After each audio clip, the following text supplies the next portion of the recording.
ഇത് പ്രസന്റ് ടോക്സിൻ്റെ പുതിയൊരു വീഡിയോയിലേക്ക് സ്വാഗതം. മൈക്കിൾ ജാക്സൺ വിടവാങ്ങിയിട്ട് വർഷങ്ങൾ കഴിഞ്ഞു. പക്ഷേ ഇന്നും ലോകത്തിൻ്റെ പല ഭാഗങ്ങളിൽ നിന്നും ഒരു വാർത്ത കേൾക്കുന്നുണ്ട്. അദ്ദേഹം തിരിച്ചു വന്നു. അദ്ദേഹം ശരിക്കും മരിച്ചിട്ടില്ലെന്നും നമുക്കിടയിൽ തന്നെ തിരിച്ചറിയപ്പെടാത്ത വേഷത്തിൽ ജീവിക്കുന്നുണ്ടെന്നും വിശ്വസിക്കുന്ന ലക്ഷക്കണക്കിന് ആരാധകർ ഇന്നുമുണ്ട്. സത്യത്തിൽ ലോകം മുഴുവൻ ആരാധിക്കുമ്പോഴും ആ പ്രശസ്തിയുടെ തടവറയിൽ നിന്നും എങ്ങോട്ടെങ്കിലും ഒന്ന് ഓടിപ്പോകാൻ മൈക്കൽ അത്രമേൽ ആഗ്രഹിച്ചിരുന്നു. ഒരു കാലത്ത് തൻ്റെ സ്വർഗമായിരുന്ന നെവർലാൻഡ് റാഞ്ച് പോലും അദ്ദേഹത്തിന് പിന്നീട് ഒരു ശ്വാസം മുട്ടലായി മാറി. അവിടെയാണ് ലോകത്തെ മുഴുവൻ ഞെട്ടിച്ച ആ വലിയ പ്ലാൻ തുടങ്ങുന്നത്. ഈ ശ്വാസം മുട്ടലിൽ നിന്ന് രക്ഷപ്പെടാൻ മൈക്കിൾ ജാക്സൺ സ്വന്തം മരണം കെട്ടിച്ചമച്ചതാണോ? പല കോൺസ്പിറസി തിയറികളും വിരൽ ചൂണ്ടുന്നത് അങ്ങോട്ടേക്കാണ്. ഇതൊരു വെറും കഥയല്ല. ഇതിനെ ശരിവെക്കുന്ന ചില ഞെട്ടിക്കുന്ന തെളിവുകൾ ഇന്നും ഇൻ്റർനെറ്റിൽ ചർച്ചയാകുന്നുണ്ട്. മൈക്കൽ മരിച്ചതിന് തൊട്ടു പിന്നാലെയാണ് ആ രഹസ്യം പുറത്തു വന്നത്. അദ്ദേഹം മരിച്ചിട്ടില്ല. പകരം തൻ്റെ രൂപം പൂർണ്ണമായും മാറ്റി മറ്റൊരാളായി ജീവിക്കുകയാണ്. തീപ്പൊള്ളലേറ്റ് മുഖം മാറിയ ഡേവ് എന്ന സുഹൃത്തിൻ്റെ രൂപമാണ് ഇതിനായി മൈക്കൽ ഉപയോഗിച്ചതെന്ന് പലരും വിശ്വസിക്കുന്നു. ആ മുഖം മൂടിക്ക് പിന്നിൽ ഒളിഞ്ഞിരിക്കുന്നത് സാക്ഷാൽ മൈക്കൽ ജാക്സൺ തന്നെയാണ്. ഇപ്പോൾ ഇതിൻ്റെയൊക്കെ പിന്നിലെ യഥാർത്ഥ സത്യം എന്താണ്? ലോകം വിശ്വസിക്കുന്നത് പോലെ അദ്ദേഹം ശരിക്കും കൊല്ലപ്പെട്ടതാണോ? അതോ ലോകം കണ്ട ഏറ്റവും വലിയ ബുദ്ധിമാനായിരുന്നു അദ്ദേഹം? ആ പ്രശസ്തിയുടെ തടവറയിൽ നിന്നും ലോകത്തെ മുഴുവൻ പറ്റിച്ച് അദ്ദേഹം രക്ഷപ്പെട്ടതാണോ? മരണമെന്ന വലിയൊരു നാടകം കളിച്ച് തൻ്റെ ജീവിതം ഒരു പുതിയ പേരിൽ അദ്ദേഹം ഇന്നും തുടരുന്നുണ്ടോ? ആ നിഗൂഢതയുടെ ചുരുളറിയാൻ ഇനി അധികം സമയമില്ല. ലോകത്തെ ഏറ്റവും പ്രശസ്തമായ ആ രഹസ്യത്തെക്കുറിച്ച് നമ്മൾ ഇന്ന് സംസാരിക്കുകയാണ്. മരണത്തിന് പോലും തൊടാൻ കഴിയാത്ത വിധം അദ്ദേഹം ഇന്നും എവിടെയോ മറഞ്ഞിരിക്കുന്നു എന്ന് വിശ്വസിക്കുന്നവർ ഒരുപാടുണ്ട്. ലോകം കണ്ട ഏറ്റവും വലിയ ഈ കോൺസ്പിറസി തിയറിയുടെ സത്യാവസ്ഥയിലേക്ക് നമുക്ക് ഇറങ്ങിച്ചെല്ലാം. മൈക്കൽ വിടവാങ്ങി വർഷങ്ങൾ കഴിഞ്ഞിട്ടും ലോകത്തിൻ്റെ പല ഭാഗങ്ങളിൽ നിന്നും ഇന്നും ഞെട്ടിക്കുന്ന റിപ്പോർട്ടുകൾ വന്നുകൊണ്ടിരിക്കുന്നു.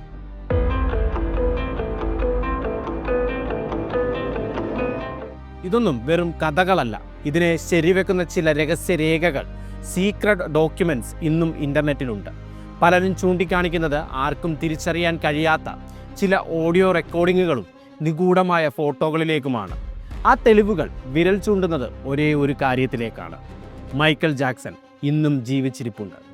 ഈ നിഗൂഢതയുടെ തുടക്കം എവിടെയാണെന്നറിയാൻ നമ്മൾ കുറച്ച് പിന്നിലേക്ക് പോകേണ്ടതുണ്ട്. മൈക്കൽ മരിച്ച 2009 ജൂൺ 25 നമ്മൾ തിരയേണ്ടത്, മറിച്ച് അതിനും എത്രയോ മുൻപ് 1994 അന്ന് നടന്ന ചില സംഭവങ്ങളാണ് ഇന്നത്തെ ഈ വലിയ തിയറികൾക്ക് പിന്നിലെ യഥാർത്ഥ കാരണം. 1994 എന്താണ് സംഭവിച്ചത്? ആ വർഷം മൈക്കലിൻ്റെ ജീവിതം എങ്ങനെ മാറ്റിമറിച്ചു? ആ വർഷം ഡോക്ടർ ആൻഡി എന്നൊരാൾ നൽകിയ അഭിമുഖം ലോകത്തെ ഞെട്ടിച്ചു. അദ്ദേഹം വീക്ക്ലി വേൾഡ് ന്യൂസ് എന്ന പത്രത്തോടാണ് ആ ഞെട്ടിക്കുന്ന വെളിപ്പെടുത്തൽ നടത്തിയത്. അന്ന് അദ്ദേഹം പ്രവചിച്ച കാര്യം ഇതായിരുന്നു: ഭാവിയിൽ മൈക്കൽ ജാക്സൺ സ്വന്തം മരണം കെട്ടിച്ചമയ്ക്കും. ലോകത്തെ മുഴുവൻ പറ്റിച്ച് അദ്ദേഹം അപ്രത്യക്ഷനാകും. വർഷങ്ങൾക്കപ്പുറം മൈക്കൽ മരിച്ചപ്പോൾ ഈ പഴയ പ്രവചനം സത്യമായതാണോ? ഡോക്ടർ ആൻഡിയുടെ വാക്കുകൾ പ്രകാരം മൈക്കൽ തൻ്റെ ജീവിതത്തിൽ അത്രമേൽ തളർന്നിരുന്നു. വിവാദങ്ങളും നിയമപ്രശ്നങ്ങളും പ്രശസ്തിയുടെ സമ്മർദ്ദവും അദ്ദേഹത്തെ വരിഞ്ഞു മുറുക്കി. ഒരു കാലത്ത് തൻ്റെ സ്വർഗമായിരുന്ന നെവർലാൻഡ് റാഞ്ച് അദ്ദേഹത്തിന് ഒരു തടവറയായി മാറി. ആ തടവറയിൽ നിന്നും രക്ഷപ്പെടാൻ മൈക്കൽ ഒരു വലിയ പ്ലാൻ തയ്യാറാക്കിയതായി ഡോക്ടർ ആൻഡി അവകാശപ്പെടുന്നു. നെവർലാൻഡ് റാഞ്ചിലെ ആ കൂറ്റൻ ഫെറീസ് റീലിൽ യാത്ര ചെയ്യുമ്പോൾ ഹൃദയാഘാതം മൂലം അദ്ദേഹം മരിച്ചതായി ലോകത്തെ അറിയിക്കുക, ഇതായിരുന്നു ആ പ്ലാൻ. തെളിവുകൾ ബാക്കി വെക്കാതിരിക്കാൻ ശരീരം ദഹിപ്പിക്കുകയും ചിതാഭസ്മം നെവർലാൻഡ് റാഞ്ചിൽ മുഴുവൻ വിതറുകയും ചെയ്യുക. അതിനുശേഷം തൻ്റെ നീണ്ട മുടി മുറിച്ചു മാറ്റി പുതിയൊരു പേരിൽ, പുതിയൊരു രൂപത്തിൽ അപ്രത്യക്ഷനായി മൈക്കൽ പുതിയൊരു ജീവിതം തുടങ്ങും. ഏറ്റവും വിചിത്രമായ കാര്യം എന്താണെന്നറിയാമോ? മൈക്കൽ മരിക്കുന്നതിന് കൃത്യം 15 വർഷം മുമ്പാണ് ഈ പ്രവചനം നടന്നത്. പിന്നീട് നടന്ന കാര്യങ്ങളുമായി ഇതിനുള്ള സാമ്യം ആരെയും അമ്പരപ്പിക്കുന്നതാണ്. എന്നാൽ കഥ ഇവിടെ തീരുന്നില്ല.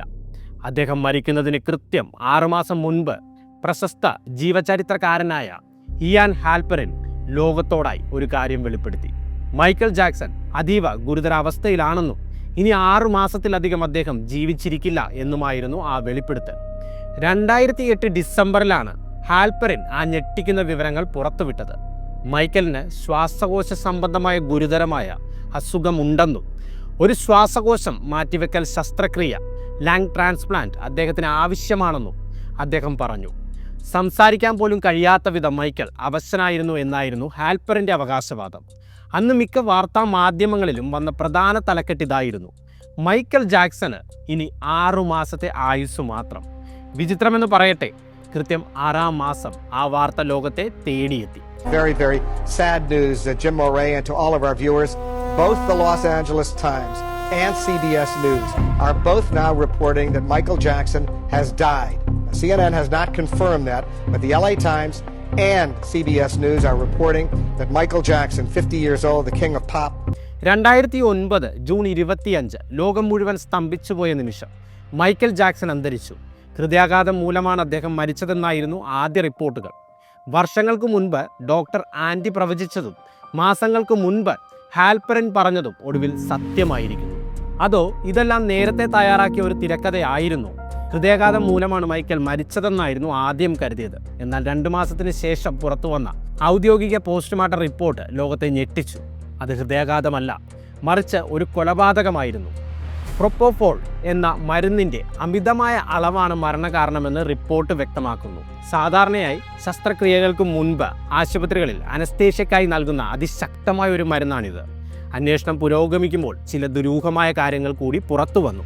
മൈക്കലിൻ്റെ ശ്വാസം നിലച്ചപ്പോൾ അദ്ദേഹത്തിൻ്റെ ഡോക്ടറായിരുന്ന കോൺറാഡ് മൂറെ 911 പെട്ടെന്ന് വിവരം അറിയിച്ചില്ല. ഏകദേശം 25 മുതൽ 30 മിനിറ്റ് വരെ അദ്ദേഹം വൈകിച്ചു. എന്തിനായിരുന്നു ആ താമസം? ആ 30 മിനിറ്റിനുള്ളിൽ ആ മുറിയിൽ ശരിക്കും എന്താണ് സംഭവിച്ചത്? അതോ ഇതെല്ലാം ആ വലിയ പ്ലാനിൻ്റെ ഭാഗമായിരുന്നു? ഒടുവിൽ 911 ആ കോൾ പോയപ്പോൾ വിളിച്ച വ്യക്തി മൈക്കൽ ജാക്സന്റെ പേര് പറഞ്ഞില്ല. ഒരാൾക്ക് ശ്വാസം കിട്ടുന്നില്ല എന്ന് മാത്രമാണ് ഡിസ്പാച്ചറോട് പറഞ്ഞത്. ലോകമറിയുന്ന ആ വലിയ താരത്തെക്കുറിച്ച് എന്തുകൊണ്ടാണ് അവർ മിണ്ടാതിരുന്നത്? മറ്റൊരു വിചിത്രമായ കാര്യം, മൈക്കലിന് CPR നൽകിയത് ബെഡിൽ കിടത്തിക്കൊണ്ടാണ്. സാധാരണയായി തറയിലോ കടുപ്പമുള്ള പ്രതലത്തിലോ കിടത്തിയാണ് CPR നൽകേണ്ടതെന്ന് ഏതൊരു ഡോക്ടർക്കും അറിയാം. എന്നിട്ടും എന്തുകൊണ്ട് ഡോക്ടർ മൂറെ ഇത് ബെഡിൽ വെച്ച് ചെയ്തു? മൈക്കലിൻ്റെ സെക്യൂരിറ്റി ഗാർഡ് ആൽബർട്ടോ അൽവാരസ് പിന്നീട് വെളിപ്പെടുത്തിയ സത്യം ആരെയും ഞെട്ടിപ്പിക്കുന്നതാണ്. ആംബുലൻസ് വിളിക്കുന്നതിന് മുൻപ് അവിടെ ഉണ്ടായിരുന്ന മരുന്ന് കുപ്പികളും ആ പാൽ നിറത്തിലുള്ള ദ്രാവകമടങ്ങിയ IV ബാഗും മാറ്റിവെക്കാൻ ഡോക്ടർ മൂറെ ആവശ്യപ്പെട്ടിരുന്നു. എല്ലാറ്റിനും ഉപരി മൈക്കൽ മരിച്ച ദിവസത്തെ വീട്ടിലെ CCTV ദൃശ്യങ്ങൾ അപ്രത്യക്ഷമായി അല്ലെങ്കിൽ ഡിലീറ്റ് ചെയ്യപ്പെട്ടു. ഈ തെളിവുകൾ ഇല്ലാതായത് ഒരു കൊലപാതകത്തിൻ്റെ സൂചനയാണോ, അതോ ആ വലിയ ഒളിച്ചോട്ടത്തിൻ്റെ പ്ലാനായിരുന്നു? മൈക്കൽ ജാക്സന്റെ അനുസ്മരണ ചടങ്ങ് ലോകം കണ്ട ഏറ്റവും വലിയ സംഭവങ്ങളിൽ ഒന്നായിരുന്നു. ദശലക്ഷക്കണക്കിന് ആളുകൾ തത്സമയം കണ്ട ആ ചടങ്ങിൽ പ്രമുഖ താരങ്ങളും ലൈറ്റും ക്യാമറകളുമായി വലിയൊരു ഷോ തന്നെയാണ് നടന്നത്. എന്നാൽ മൈക്കലിൻ്റെ ഏറ്റവും അടുത്ത സുഹൃത്തായിരുന്ന എലിസബത്ത് ടെയ്ലർ ആ ചടങ്ങിൽ നിന്നും വിട്ടുനിന്നു. തൻ്റെ സങ്കടം ഒരു പൊതുദർശനമാക്കാൻ താല്പര്യമില്ലെന്നും മൈക്കിളും അത് ആഗ്രഹിച്ചിരിക്കില്ല എന്നുമാണ് അവർ പറഞ്ഞത്. ഇത് പലരിലും സംശയമുണ്ടാക്കി. മറ്റൊരു വിചിത്രമായ കാര്യം, ആ ചടങ്ങിലുടനീളം മൈക്കൽ ജാക്സന്റെ ശവപ്പെട്ടി ഒരിക്കൽ പോലും തുറന്നില്ല എന്നതാണ്. ചടങ്ങ് കഴിഞ്ഞ ഉടൻ തന്നെ അതീവ സുരക്ഷയിൽ സെക്യൂരിറ്റി ഗാർഡുകൾ അത് അവിടെ നിന്നും മാറ്റുകയും ചെയ്തു. മരണത്തിന് തൊട്ടു പിന്നാലെ ആയിരുന്നില്ല അദ്ദേഹത്തിൻ്റെ സംസ്കാരം നടന്നത്. 2 മാസങ്ങൾക്ക് ശേഷം സെപ്റ്റംബർ 3 മൈക്കലിനെ അടക്കം ചെയ്തത്. പോലീസ് ഹെലികോപ്റ്ററുകളും സ്നിഫർ ഡോഗ്സും ഉൾപ്പെടെ വൻ സുരക്ഷയിൽ നടന്ന തികച്ചും സ്വകാര്യമായ ഒരു ചടങ്ങായിരുന്നു അത്. എന്തുകൊണ്ടായിരിക്കാം ഇത്രയും വലിയ സുരക്ഷ വേണ്ടി വന്നത്? ആ ശവപ്പെട്ടിക്കുള്ളിൽ ശരിക്കും മൈക്കൽ ഉണ്ടായിരുന്നു. അടച്ചിട്ട ആ പെട്ടിക്കുള്ളിലെ രഹസ്യം ഇപ്പോഴും ഒരു ചോദ്യചിഹ്നമാണ്. മൈക്കലിൻ്റെ അച്ഛനായ ജോ ജാക്സൺ അഭിമുഖത്തിൽ പറഞ്ഞ ഒരു കാര്യം ലോകത്തെ ഞെട്ടിച്ചു. തൻ്റെ മകനെ എവിടെയാണ് അടക്കം ചെയ്തതെന്ന് തനിക്കറിയില്ല എന്നായിരുന്നു അദ്ദേഹത്തിൻ്റെ വെളിപ്പെടുത്തൽ. Where is Michael's body? I don't know. You have to ask somebody that knows. I don't know. All I know, I was at the memorial, and where they took it from there, I have to find out. I'll let you. ഇത് കേട്ട ആരാധകർ ശരിക്കും സ്തംഭിച്ചുപോയി. മൈക്കലിൻ്റെ ശരീരം ശരിക്കും എവിടെയാണ്? ഇതൊക്കെ കൊണ്ട് തന്നെ ആവാം മൈക്കൽ ജാക്സന്റെ മരണം ഇന്നും ലോകം കണ്ട ഏറ്റവും വലിയൊരു ചോദ്യചിഹ്നമായി തുടരുന്നത്. ഇനി നമുക്ക് മരണ ദിവസത്തിലേക്ക് ഒന്നുകൂടി പോകാം. ബ്രിറ്റ്നി സ്പിയേഴ്സിനെ പോലെ തന്നെ മൈക്കലും മീഡിയക്കാരുടെ നിരന്തരമായ ശല്യം അനുഭവിച്ചിരുന്നു. അതുകൊണ്ട് തന്നെ 2009 ജൂൺ 25 അദ്ദേഹത്തിൻ്റെ വീടിന് ചുറ്റും ക്യാമറകളുമായി അവർ വട്ടമിട്ട് നിൽക്കുകയായിരുന്നു. അന്ന് ആംബുലൻസിനുള്ളിലെ മൈക്കലിൻ്റെ ചിത്രം പകർത്തിയത് ക്രിസ് എന്ന ഒരു ക്യാമറക്കാരനാണ്. ആംബുലൻസിനുള്ളിലെ ആ ഏക ചിത്രം ഏകദേശം 5 ലക്ഷം മുതൽ $10 ലക്ഷം വരെയാണ് വിറ്റുപോയത്. ലക്ഷക്കണക്കിന് രൂപ കിട്ടുന്ന ആ ചിത്രത്തിനായി പാപ്പരാസികൾ ആ ആംബുലൻസിനെ വളയുകയായിരുന്നു. പാപ്പരാസികൾ എടുത്ത ആ ചിത്രം പെട്ടെന്ന് തന്നെ വിവാദമായി. ആംബുലൻസിൻ്റെ ഇരുണ്ട ഗ്ലാസിനിടയിലൂടെയാണ് ആ ഫോട്ടോ പകർത്തിയത്. സാധാരണയായി പുറത്തെ വെളിച്ചം പ്രതിഫലിക്കുന്ന അത്തരം ഗ്ലാസുകൾക്കുള്ളിലെ ദൃശ്യം ഇത്ര വ്യക്തമായി ലഭിക്കുക അസാധ്യമാണ്. ആ ചിത്രത്തിൽ ഒരാൾ ഓക്സിജൻ മാസ്ക് വെച്ച് കിടക്കുന്നത് കാണാം. അത് മൈക്കൽ ജാക്സനെ പോലെ തോന്നുമെങ്കിലും ആ ചിത്രം യഥാർത്ഥമാണോ എന്ന് പലരും സംശയിച്ചു. ഇന്റർനെറ്റിൽ ആ ചിത്രം കാട്ടുതീ പോലെ പടർന്നു. എന്നാൽ ജാക്സൺ കുടുംബത്തിൻ്റെ വക്താവായ ബ്രയാൻ ഓക്സ്മാൻ ആ ഫോട്ടോ വ്യാജമാണെന്ന് പരസ്യമായി പ്രഖ്യാപിച്ചു. അന്ന് ഇന്നത്തെ പോലെ AI സാങ്കേതിക വിദ്യ ഇല്ലായിരുന്നെങ്കിലും ഫോട്ടോഷോപ്പ് നിലവിലുണ്ടായിരുന്നു. ലക്ഷക്കണക്കിന് രൂപ കിട്ടാനായി ആരെങ്കിലും അത് എഡിറ്റ് ചെയ്തതാവാമോ? മറ്റൊരു ഞെട്ടിക്കുന്ന കാര്യം ആ ചിത്രത്തിലെ ഓക്സിജൻ മാസ്ക് വെച്ചിരിക്കുന്നത് തെറ്റായ രീതിയിലായിരുന്നു എന്നതാണ്. ഹൃദയാഘാതം സംഭവിച്ച ഒരാളുടെ മുഖത്തുണ്ടാകേണ്ട യാതൊരു ലക്ഷണങ്ങളും ആ ചിത്രത്തിലെ വ്യക്തിയിൽ ഉണ്ടായിരുന്നില്ല. അപ്പോൾ ആ പെട്ടിക്കുള്ളിൽ ഉണ്ടായിരുന്നത് ശരിക്കും ആരായിരുന്നു? എന്നാൽ ഒരു കാര്യം നമ്മൾ മറക്കരുത്, മൈക്കൽ ജാക്സൺ മരിച്ചത് ഹൃദയാഘാതം മൂലമല്ല. പോസ്റ്റ്മോർട്ടം റിപ്പോർട്ട് പ്രകാരം അമിതമായ അളവിൽ മയക്കുമരുന്ന് പ്രൊപ്പോഫോൾ ഉള്ളിൽ ചെന്നതാണ് മരണകാരണം.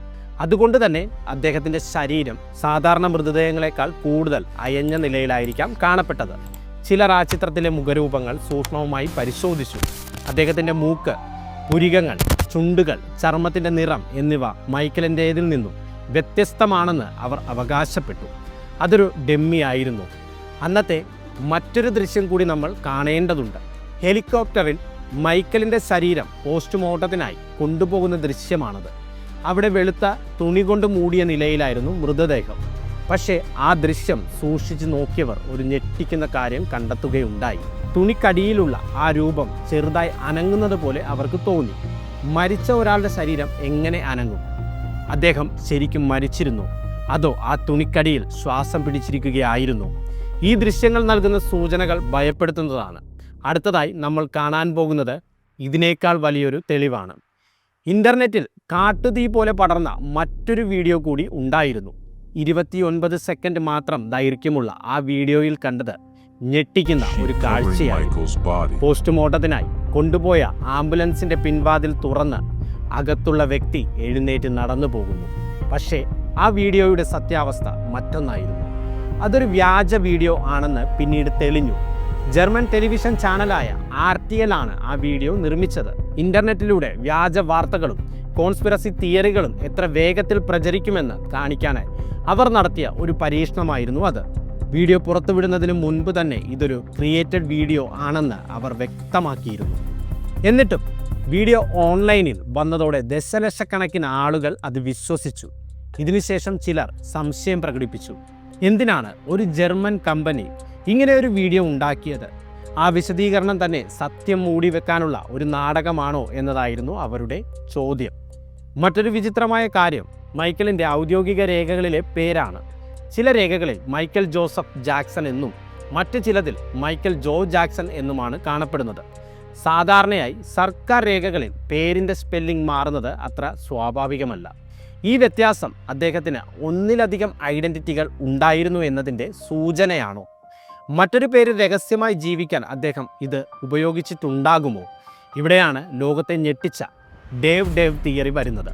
2009 പ്രശസ്തമായ ലാരി കിങ് ലൈവ് എന്ന പരിപാടിയിൽ തീപ്പൊള്ളലേറ്റ ഒരാൾ അതിഥിയായി എത്തി.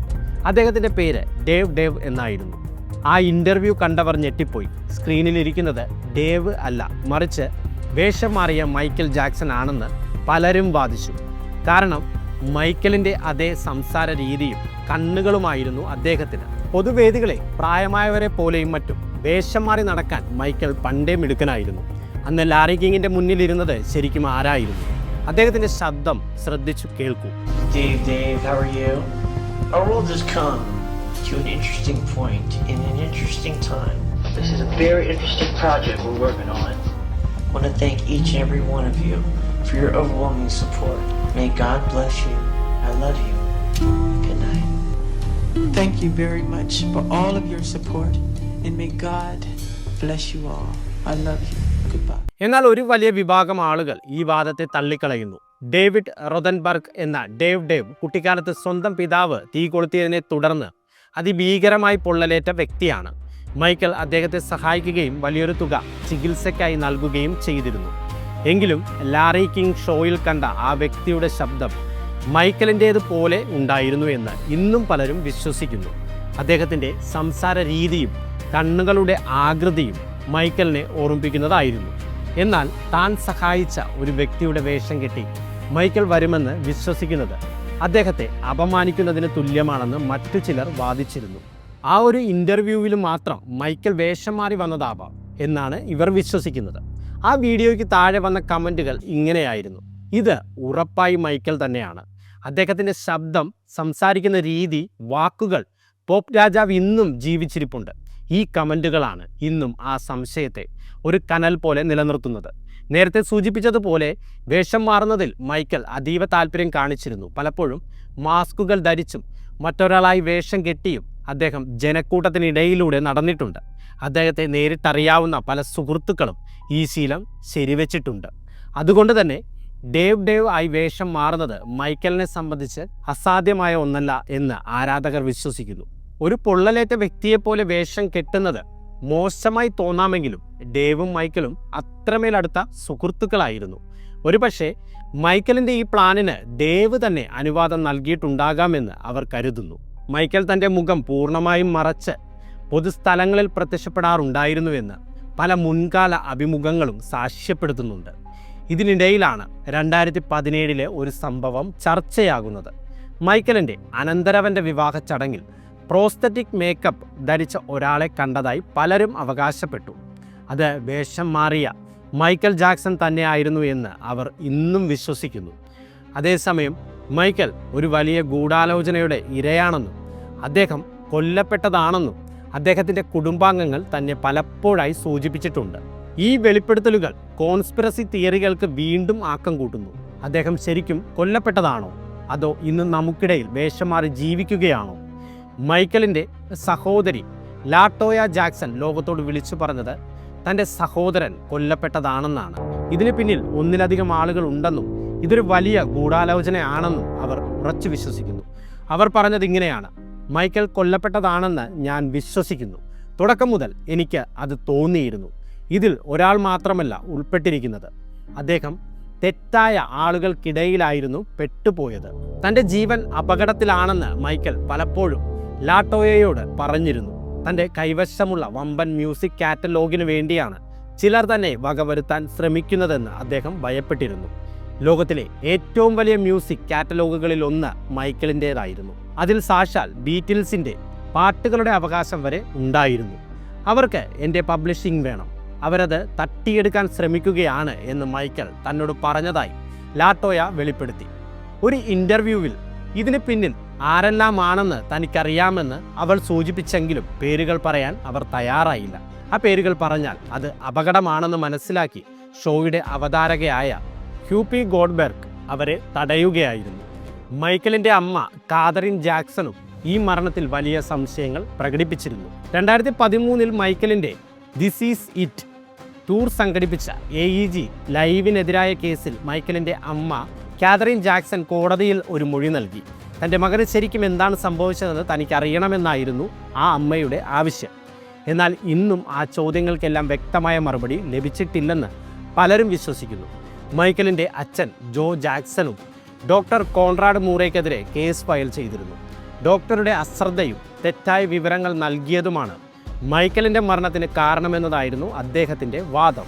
അന്വേഷണത്തിനിടയിലാണ് മറ്റൊരു ഞെട്ടിക്കുന്ന സത്യം കൂടി പുറത്തു വന്നത്. മൈക്കലിൻ്റെ ശ്വാസം നിലച്ചപ്പോൾ ഡോക്ടർ മൂറെ ആദ്യം 911 വിളിച്ചില്ല. പകരം അദ്ദേഹം മൈക്കലിൻ്റെ അസിസ്റ്റന്റിനെയും സെക്യൂരിറ്റി ടീമിനെയുമാണ് ആദ്യം വിവരമറിയിച്ചത്. Didn't call 911. I did not call 911. You called his assistant Yes. to call security. Yes. This is a vital time. You're the medical practitioner. You know 911. Call emergency is your first port of call. ആ നിർണായക നിമിഷങ്ങളിൽ പാഴാക്കി കളഞ്ഞ 30 മിനിറ്റുകൾ മതിയായിരുന്നു ഒരുപക്ഷെ Michael ജാക്സന്റെ ജീവൻ രക്ഷിക്കാൻ. എന്തിനായിരുന്നു ഡോക്ടർ ആ സമയം വൈകിപ്പിച്ചത്? ആരെയാണ് അദ്ദേഹം ഭയപ്പെട്ടത്?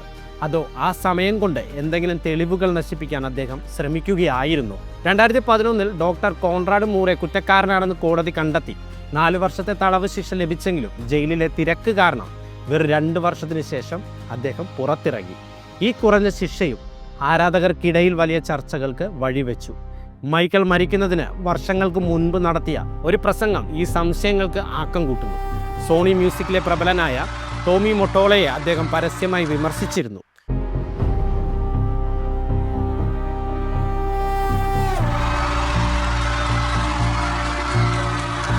And Tommy Mottola is a devil. I own half of Sony's publishing and I'm leaving them and they're very angry at me because of it, but I just did good business, you know. The way they get revenge is to try and destroy my album. സോണിയുടെ പകുതിയോളം music publishing തൻ്റെ കൈവശമാണെന്നും അതിൻ്റെ പേരിൽ പലർക്കും തന്നോട് ശത്രുതയുണ്ടെന്നും Michael അന്ന് വെളിപ്പെടുത്തിയിരുന്നു. പ്രബലരായ ചില വ്യക്തികൾ തൻ്റെ കരിയർ നശിപ്പിക്കാൻ ശ്രമിക്കുന്നതായി അദ്ദേഹം അന്ന് സൂചിപ്പിച്ചു. അതുകൊണ്ട് തന്നെ മ്യൂസിക് ഇൻഡസ്ട്രിയിലെ ചില വമ്പന്മാർ അദ്ദേഹത്തെ ലക്ഷ്യം വെച്ചിരുന്നു എന്ന് ആരാധകർ ഇപ്പോഴും വിശ്വസിക്കുന്നുണ്ട്. മൈക്കൽ മരിച്ച് 5 വർഷത്തിന് ശേഷം 2014 പുറത്തിറങ്ങിയ എസ്കേപ്പ് എന്ന ആൽബം മറ്റൊരു നിഗൂഢതയായി മാറി. അതിലെ എസ്കേപ്പ് എന്ന പാട്ട് തുടങ്ങുന്നത് തന്നെ ഒരാൾ ജയിൽ ചാടി രക്ഷപ്പെടുന്ന ശബ്ദത്തോടെയാണ്. തടവറയിൽ കഴിയുന്നത് പോലെ താൻ വീർപ്പുമുട്ടുകയാണെന്നും ഇതിൽ നിന്ന് മോചിതനാകാൻ ആഗ്രഹിക്കുന്നുവെന്നും അദ്ദേഹം അതിൽ പാടുന്നു. മാധ്യമങ്ങളുടെ വേട്ടയാടലിൽ നിന്നും നുണകളിൽ നിന്നും രക്ഷപ്പെടാൻ ആഗ്രഹിച്ച മൈക്കൽ തൻ്റെ ജീവിതത്തെ നിയന്ത്രിക്കുന്ന സിസ്റ്റത്തിൽ നിന്ന് ഓടിപ്പോകാൻ ശ്രമിച്ചതാണോ? തൻ്റെ പാട്ടുകളിലൂടെ മൈക്കൽ നേരത്തെ തന്നെ ഈ ഒളിച്ചോട്ടത്തിൻ്റെ സൂചനകൾ നൽകിയിരുന്നു. എന്നാൽ ഒരു കാര്യം നമ്മൾ എപ്പോഴും ഓർക്കണം, ഇവയെല്ലാം വെറും നിഗമനങ്ങളും കോൺസ്പിറസി തിയറികളും മാത്രമാണ്. മൈക്കൽ ജാക്സൺ സ്വന്തം മരണം കെട്ടിച്ചമച്ചതാണെന്നോ അദ്ദേഹം ഇന്നും ജീവിച്ചിരിപ്പുണ്ടെന്നോ തെളിയിക്കുന്ന ഔദ്യോഗികമായ യാതൊരു രേഖകളും നിലവിലില്ല. 2009 ആ വലിയ കലാകാരൻ ഈ ലോകത്തോട് വിട പറഞ്ഞത് സത്യമാണെങ്കിൽ അദ്ദേഹത്തിൻ്റെ ആത്മാവ് സമാധാനത്തോടെ വിശ്രമിക്കട്ടെ എന്ന് നമുക്ക് പ്രാർത്ഥിക്കാം. ആരാധകരുടെ ഓർമ്മകളിൽ അദ്ദേഹം ഇന്നും ആ പോപ്പ് രാജാവായി തന്നെ തുടരുന്നു. ഇനി ഒരുപക്ഷെ ഈ ഗൂഢാലോചന സിദ്ധാന്തങ്ങളെല്ലാം എങ്ങനെയെങ്കിലും സത്യമാണെങ്കിലോ എങ്കിൽ ലോകത്തിൻ്റെ കണ്ണുകളിൽ പെടാതെ പ്രശസ്തിയുടെയും വിവാദങ്ങളുടെയും സമ്മർദ്ദമില്ലാത്ത ഒരിടത്ത് അദ്ദേഹം സമാധാനത്തോടെ ജീവിക്കുന്നുണ്ടാകട്ടെ. നിങ്ങൾ എന്ത് വിശ്വസിക്കുന്നു? മൈക്കൽ ഇന്നും നമുക്കിടയിൽ വേഷം മാറി ജീവിക്കുന്നുണ്ടോ? അതോ അദ്ദേഹം എന്നേക്കുമായി യാത്രയായതാണോ? നിങ്ങളുടെ അഭിപ്രായങ്ങൾ താഴെ കമൻറ്റ് ചെയ്യൂ. ഇതുപോലുള്ള കൂടുതൽ മിസ്റ്ററി വീഡിയോകൾക്കായി ചാനൽ സബ്സ്ക്രൈബ് ചെയ്യാൻ മറക്കരുത്.